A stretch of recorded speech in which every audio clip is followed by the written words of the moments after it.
Mesdames, Messieurs, bonsoir, bienvenue sur Alizé pour votre édition de 19h. Nous sommes le vendredi 13 mai. Voici les titres qui seront développés dans notre journal. Une nouvelle manifestation de parents d'élèves contre la fermeture d'une classe. Cette fois, la colère est venue de la petite école de Grand-Bois au Gosier. Le conseil départemental commémore cette année encore l'épopée de Louis Delgrès contre le rétablissement de l'esclavage. Plusieurs autres manifestations sont prévues. 24 heures avant le coup d'envoi du meeting international, les têtes d'affiche ont été présentées. Parmi elles, le Jamaïcain Assafa Porel.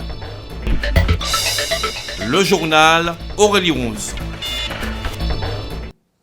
Les fermetures annoncées de classes à la rentrée prochaine, c'est ce qui fait grincer des dents bon nombre de parents d'élèves depuis maintenant plusieurs mois. Après Saint-Claude et Sainte-Anne, c'est au tour des parents d'élèves de l'école de Grand-Bois au Gosier de se mobiliser aujourd'hui. Loïs Ignace était sur place.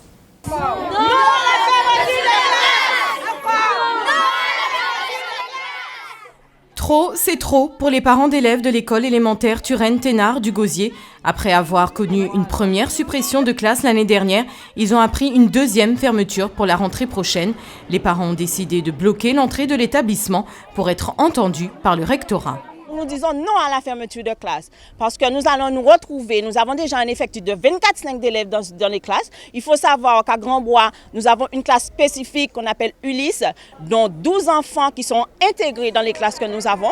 Donc, ce qui fait que l'effectif soit encore plus important. Nous ne pouvons avoir un enseignement de qualité avec autant d'enfants dans une école. Non seulement pour les enfants, mais aussi pour l'enseignante. Parce que ce que nous voulons à Grand-Bois, c'est un enseignement de qualité. Donc, nous demandons donc une rencontre avec le recteur parce que qui viennent discuter avec nous ou qu'on aille vers lui, mais nous pouvons continuer dans cette situation. Du côté de la FSU, cette fermeture de classe rend la situation de l'école catastrophique. Avec 161 élèves à scolariser pour 6 classes dorénavant, c'est en moyenne 26 élèves et demi à mettre dans une salle de classe. Et sachant en plus que parmi ces 26 élèves, il y aura en moyenne 2 à 3 élèves en inclusion pour des situations d'handicap, vous pensez bien que les conditions de travail seront inadmissibles, inacceptables pour l'an prochain. Nous demandons au recteur d'annuler donc sa décision de fermeture. Nous demandons tout simplement au recteur de permettre aux enseignants d'avoir des conditions de travail acceptables. Nous demandons au recteur de permettre aux élèves de pouvoir réussir. Les parents d'élèves restent mobilisés et l'école reste donc fermée jusqu'à la réponse du recteur. Et on va rester dans le domaine de l'éducation avec la mise en avant aujourd'hui des SECPA au collège Front de Mer à Pointe-à-Pitre. Ces sections sont destinées aux élèves en difficulté. En plus d'avoir un enseignement général, ils découvrent plusieurs métiers tout au long de leur année scolaire. Au collège pointois, un quart des élèves ont intégré ces sections. Présentation avec Marion Bordier. Bâtiments, vente, hygiène alimentaire ou encore services, élèves et parents ont pu découvrir les différents métiers enseignés dans le cadre de la SECPA du collège Front de Mer, la section d'enseignement général et professionnel adapté mise en place en 1989. L'occasion de donner un aperçu du talent de ces adolescents, trop souvent montrés du doigt. C'est d'abord valoriser le travail des élèves, puisque généralement les élèves de SECPA se sentent toujours être un petit peu les petits canards du lot et on a du fort potentiel. La preuve en est, nous avons un ancien élève chef d'entreprise qui a voulu nous présenter son travail, chantier naval de Marie-Galante. En plus des cours de français, de mathématiques, d'anglais ou encore d'histoire-géographie, l'enseignement dispensé est axé sur une véritable professionnalisation. La SECPA du collège Front de Mer est la première à mettre en place une section vente. Tout au long de l'année, ces élèves vont fabriquer chaises longues, bancs en bois et bijoux. C'est vraiment la réalisation, la concrétisation de leur futur métier. Et c'est pour ça que je voulais vraiment qu'ils passent du début à la fin, c'est-à-dire qu'ils passent de la phase réalisation et ensuite de la phase vente. Cette découverte des métiers du commerce, de l'habitat, de la pêche ou encore de la restauration est un véritable atout pour ces adolescents qui souffrent de difficultés ou de retards scolaires. On m'aide plus pour faire mon CFA pour aller dans notre lycée. Comme moi, je vais dans le lycée hôtelier de cuisine et j'ai pris HAS, hygiène alimentaire service. on fait de la cuisine, on fait le repassage, on fait les toilettes, on nettoie. Les maîtres mots de cette demi-journée porte ouverte, valoriser le travail des élèves tout en présentant les différents champs professionnels. Une initiative indispensable en cette période de préorientation pour les collégiens. En bref, la mairie de Basse-Terre a été la cible cette nuit d'actes de vandalisme. De l'huile de vidange a été déversée sur le parvis de l'hôtel de ville. La mairie qui a également été bloquée par des cadenas. Le maire de Basse-Terre, Marie-Luce Panchard, a annoncé qu'elle déposera plainte. Direction le Suriname, nous vous en parlions il y a quelques jours. La colère monte avec cette nouvelle manifestation organisée aujourd'hui par les syndicats dans la capitale Paramaribo. Plusieurs centaines de personnes ont crié leur opposition au plan d'austérité annoncé par le président de la République et proposé par le FMI, le Fonds monétaire international. Après des années de croissance, le Suriname doit aujourd'hui faire face à une grave crise économique. Le Suriname qui nous emmène à notre page Caraïbes. Nous irons ce soir au Brésil, le Brésil où la relève est désormais en place avec Michel Temer. Et puis vous découvrirez également la chanteuse barbadienne Rihanna dans un tout autre rôle. Voici l'actualité Caraïbe. Après 13 ans d'un gouvernement dirigé par le Parti des travailleurs de Dilma Rousseff et de Luiz Inácio Lula da Silva, qui a contribué à sortir de la pauvreté des dizaines de millions de Brésiliens, une époque semble s'achever.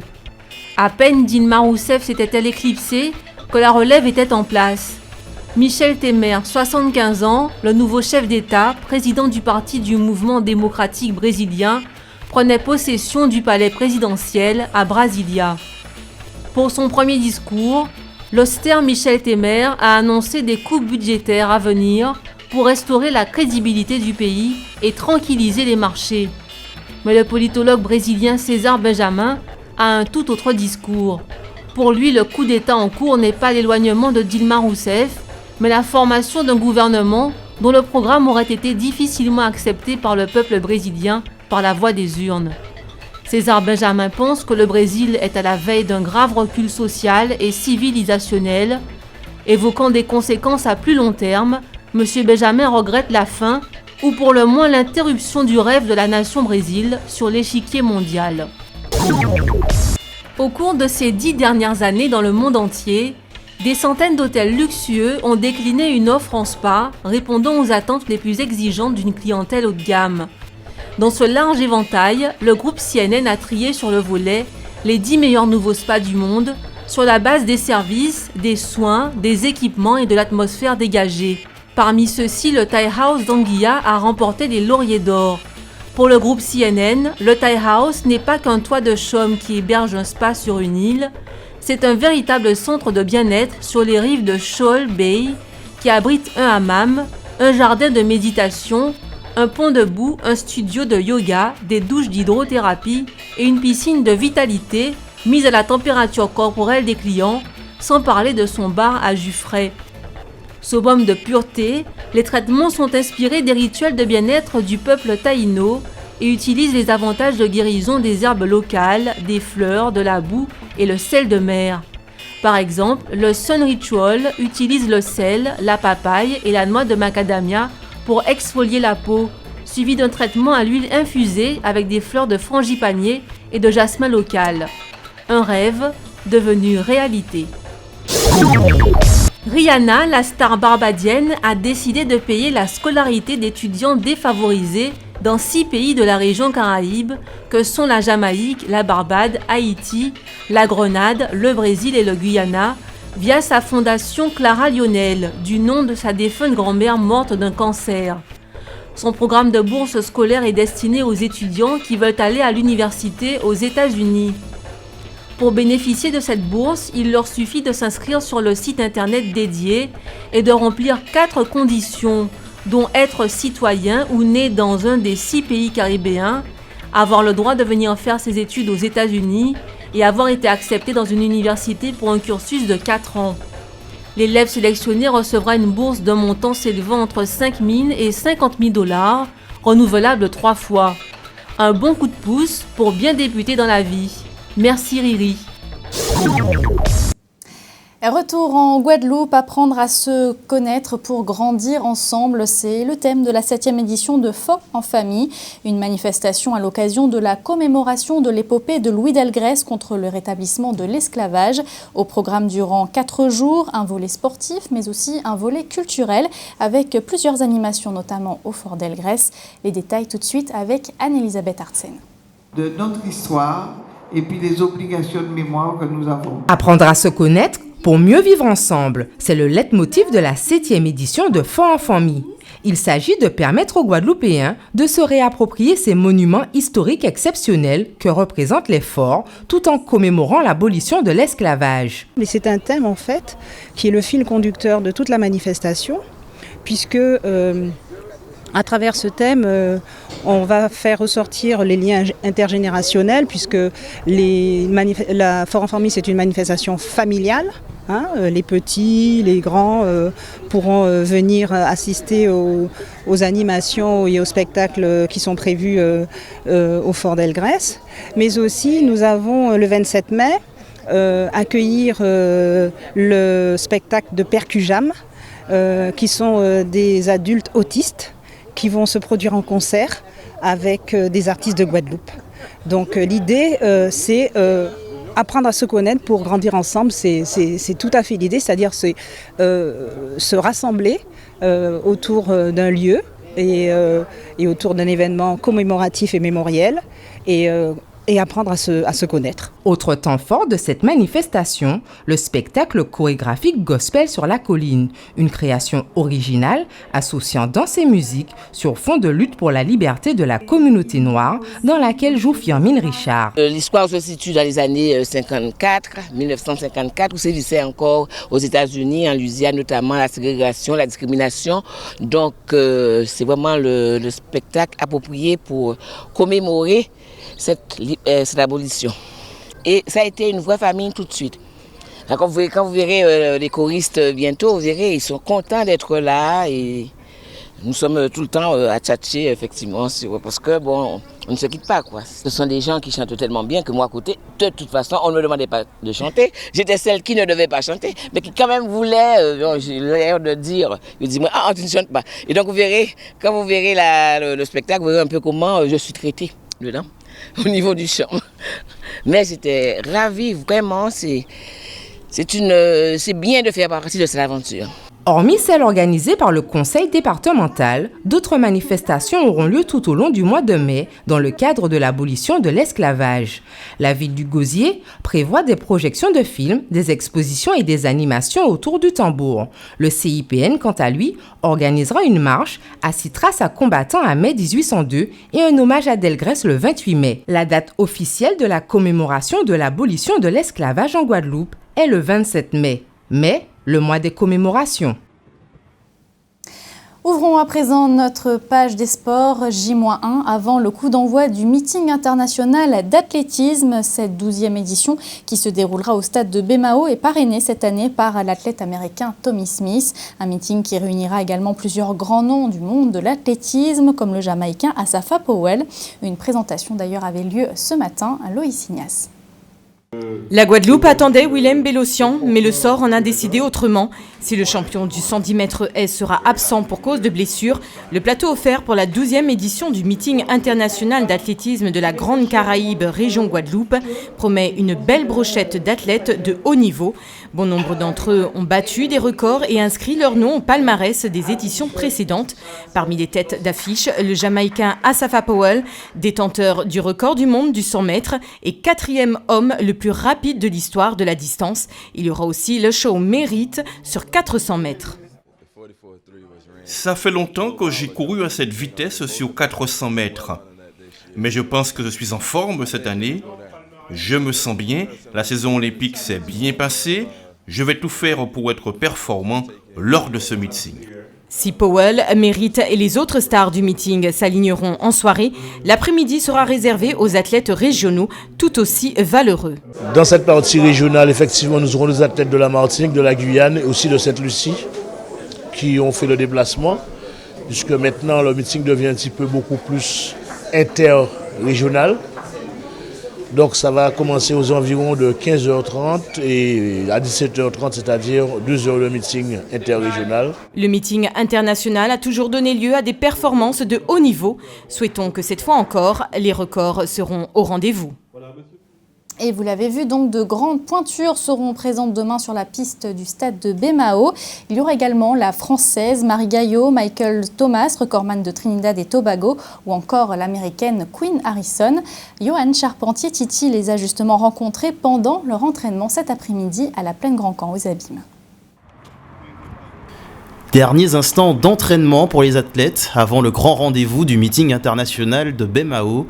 Quelques mois avant les Jeux Olympiques de Rio, bon nombre d'entre eux sont venus parfaire leurs conditions physiques. C'est une bonne opportunité de continuer à s'entraîner pour les Jeux Olympiques. Il y a un bon plateau d'athlètes et je pense que la course sera belle. Le meeting attire et la proximité avec les États-Unis permet d'intéresser un réservoir important d'athlètes. J'étais en stage en Floride et donc l'objectif ensuite c'était d'enchaîner avec des meetings internationaux sur le même fuseau horaire, d'avoir de bonnes conditions climatiques dès le début de saison avec une forte rivalité. Donc c'est vraiment ce que je suis venue chercher pour demain et je pense que tout ça, ce sera au rendez-vous. Avec la volonté de réaliser de grandes performances. Voilà, un chrono en moins de 52 de demain, c'est quelque chose qui est largement envisageable et inconcevable que je ne le fasse pas. Et puis à Bemao, il y aura les habitués, mais aussi les novices, prêts à laisser une trace dans les esprits guadeloupéens. J'ai regardé sur ma carte et j'ai vu que c'était une belle île avec une météo agréable. Alors je suis juste venue faire le show pour tout le monde. Certains feront leur rentrée après une phase de préparation, d'autres sont là afin de décrocher les minima pour Rio. Les chronos pourraient bien tomber pendant ce meeting international de Bemao. Et on l'a dit, un meeting parrainé cette année par l'athlète américain Tommy Smith. Tommy Smith qui a rencontré hier soir à la maison coloniale de Vonche à Bemao une autre grande figure de l'athlétisme mondial, le Guadeloupéen Roger Bambuc. Deux hommes qui ont plusieurs souvenirs en commun, souvenirs que nous rappelle Johan Charpentier-Titi. Mexico 1968, Bemao 2016. Deux athlètes de grand talent, deux hommes de grande qualité.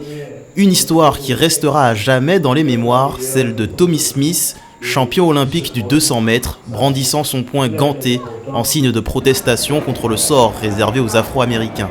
Et un spectateur privilégié, Roger Bambuc, à quelques centimètres de la légende américaine, une vingtaine de secondes avant son titre.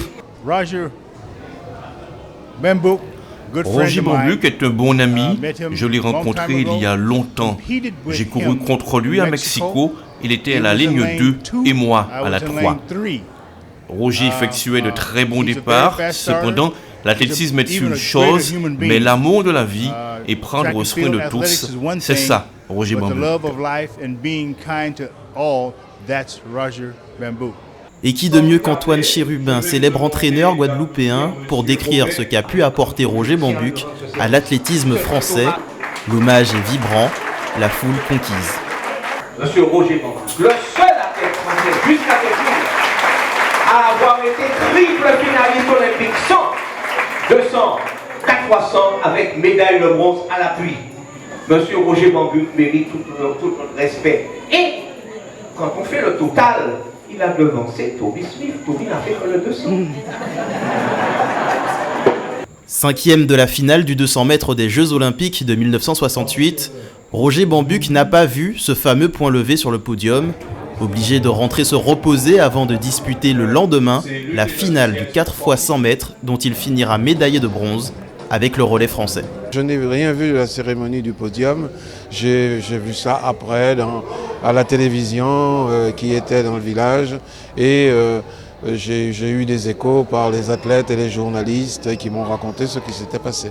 Mais cela ne l'empêche pas de tenir Tommy Smith en très haute estime. Tommy Smith est une grande figure du monde entier. Ce n'est pas seulement une grande figure sportive, c'est une grande figure humaine. Et le rencontrer ici en Guadeloupe, de voir comment les Guadeloupéens le reçoivent et surtout la grande disponibilité dont il fait preuve, je me dis qu'il y a avec des hommes comme ça beaucoup d'espoir à ce que le sport se développe de cette façon-là.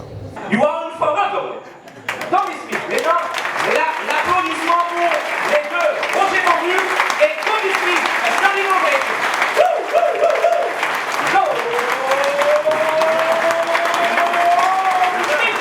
Tommy Smith, Roger Bambuc, Antoine Chérubin, une certaine vision de l'athlétisme, de la lutte contre les discriminations, sous les yeux d'anciennes gloires de l'athlétisme guadeloupéen et de jeunes talents qui ne demandent qu'à faire rêver leur île à leur tour, à l'instar de Willem Bellossian.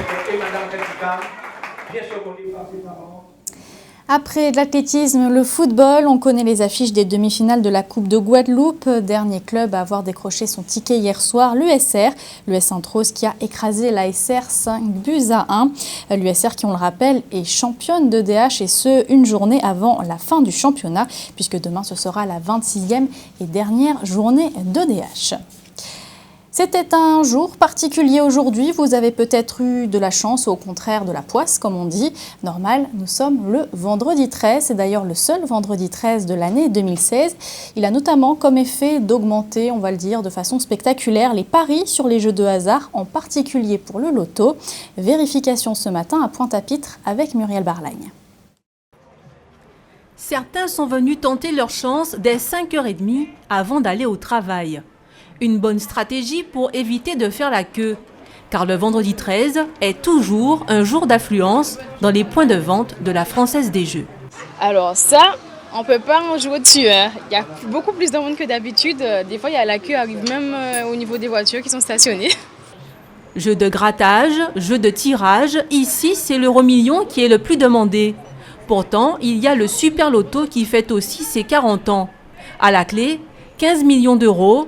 De quoi devenir superstitieux, comme Olivia, qui du coup a joué pour la première fois. C'est spécial aujourd'hui. J'espère que quelqu'un va trouver cette chance. Peut-être c'est moi, peut-être c'est quelqu'un d'autre, on ne sait jamais. Le vendredi 13 pour vous, c'est un jour de chance ou c'est un jour de malchance? Non, je ne sais pas vraiment, parce que c'est la première fois que j'ai essayé, c'est aujourd'hui. Alors j'espère... Peut-être ça va me donner goût pour un autre jour, on ne sait jamais. Mais les croyances en la magie du vendredi 13 semblent s'émousser. La chance ou la malchance serait plus une question d'état d'esprit. Ça dépend des individus, ça dépend dans quel contexte on se trouve. Hein. Voilà. Donc pour vous, c'est un jour de chance ? Oui, pourquoi pas, c'est la chance, c'est toi qui l'as créée quelque part. Donc oui, je dirais oui. Je joue au loto parce que pour moi, le vendredi 13, c'est un jour de chance. Ah. Je pense qu'effectivement, la chance, on se la crée soi-même et c'est la croyance qu'on a dans l'univers qui fait qu'on attire ce qu'on désire. Donc aujourd'hui, je gagne. Ce qui doit vous arriver, vous arrive. C'est vous qui dirigez votre vie. Il n'empêche que ceux qui continuent de titiller le destin sont encore nombreux le vendredi 13. Avant de se quitter, on va jeter un rapide coup d'œil sur vos prévisions météo pour demain matin en Guadeloupe. Et c'est un temps plutôt pluvieux qui vous attend. Les températures seront comprises dans la matinée entre 24 et 27 degrés. C'était le journal d'Alizé. Merci de votre fidélité. Dans quelques instants, votre rubrique sportive Minute Sport, suivie de l'actualité nationale et internationale. Et puis votre émission hebdomadaire Télescopie. Jean-Luc Icard reçoit ce soir Jocelyn Sapoti, maire du Lamentin et président de la CNBT. L'actualité locale et régionale, elle revient demain dès 12h30. Ce sera en compagnie de Ronnie Nabal. Je vous souhaite une très bonne soirée et un très bon week-end de Pentecôte et bien sûr prudence sur les routes.